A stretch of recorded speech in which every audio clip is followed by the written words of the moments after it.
लोकसभा निवडणुकीसाठी शिवसेना एकनाथ शिंदे गटाच्या उमेदवारांची पहिली यादी जाहीर झाली असून यात समावेश असलेले खासदार राहुल शेवाळे यांनी आपल्याला तिकीट मिळताच सिद्धिविनायकाचं दर्शन घेतलंय। लोकसभा निवडणुकीसाठी शिवसेना शिंदे गटाची उमेदवारांची पहिली यादी जाहीर झाली।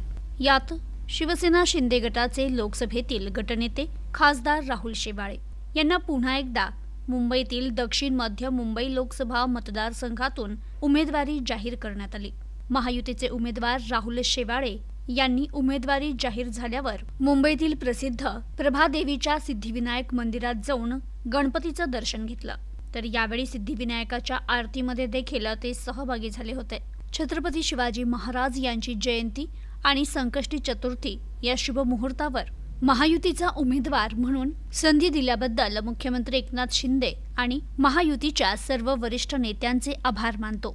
दक्षिण मध्य मुंबईवर शिवसेनेचा भगवा कायम फडकत राहावा ही वंदनीय हिंदू हृदय सम्राट शिवसेना प्रमुख बाळासाहेब ठाकरे यांची इच्छा पुन्हा एकदा पूर्ण करण्यासाठी जनतेचा आशीर्वाद मला लाभेल असा विश्वास वाटतो, असं महायुतीचे उमेदवार राहुल शेवाळे यांनी यावेळी म्हटलं।